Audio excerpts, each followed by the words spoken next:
It was the television, I think, and it was Charlie Chan, the old Charlie Chan movies or shows that were in black and white, and it was portrayed by a Caucasian. His sidekick was Asian, and it was very clear that he wasn't. He was made up, and it was unusual to see, like this non-Asian portray a Asian person. Puzzled. Not at that time. I didn't think about it, but it took me a while to understand why they did the yellow face, and why an Asian wasn't in the main role.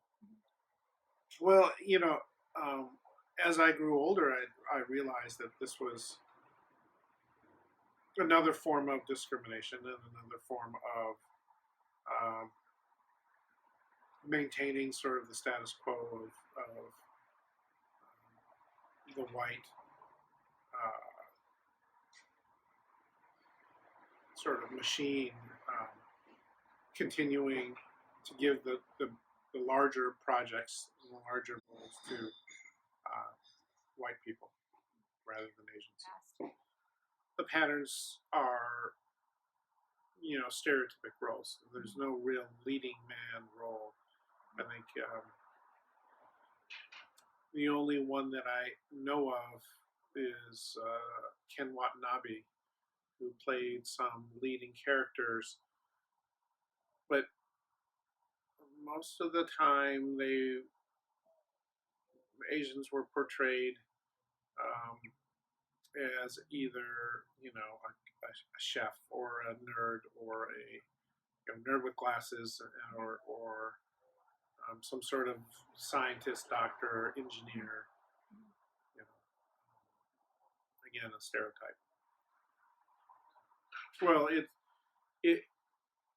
it's not at all representative of the Asian culture. It's a stereotype of what Asians, that Asians, all Asians know how to do kung fu. All Asians, know how to do karate. All Asians are, cooks. All of those things. All Asians are good at math. Those are stereotypes that are perpetuated, not just in real life, but through this media. So it continues. It impacted me in that it made me feel more of a minority. More of realizing that that's I think what people thought of who I am, and that was the extent of it. I think it made you think that I can't do a lot of the things that the leading man does. You bring up a topic that for the longest time Asians were portrayed as the yellow terror, or the mysterious Asian that you didn't know what they were thinking, inscrutable, and it made it appear that they were always nefarious and never really genuinely, looking to be friendly. And I think that perpetuated this distrust of Asians, and I think that continued on through World War II and through the Korean War. Frankly, that there was this mistrust of Asians because they thought that you couldn't tell what they were really thinking, and they were really plotting besides that to do something nefarious, and it simply wasn't true. I mean, the things that impacted me when I was in college were some of the Japanese movies, Japanese Akira Kurosawa classics. It made me think about a true culture, a true representation of history in a grand sense, and I think that opened my mind to the possibility of my culture not being just of the stereotype. It was refreshing and somewhat of a it's about time. Came out when I was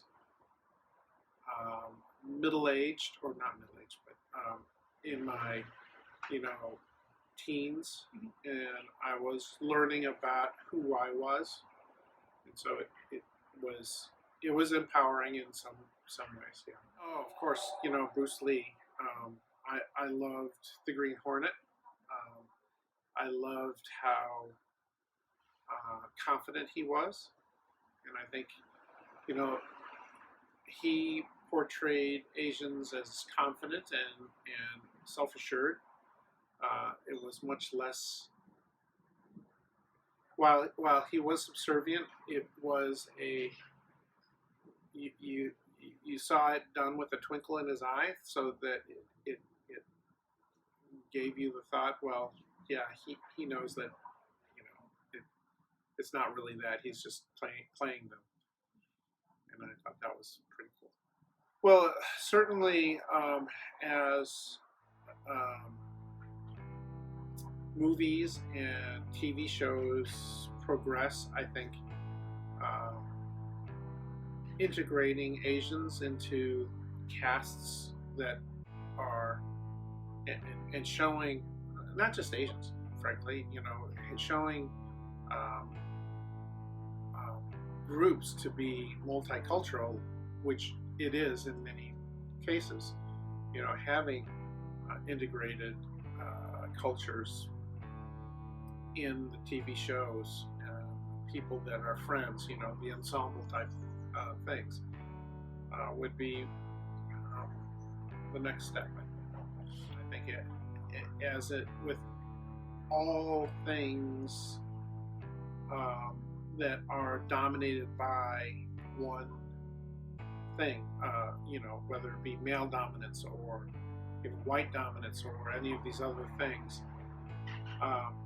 it requires a gradual change, and I think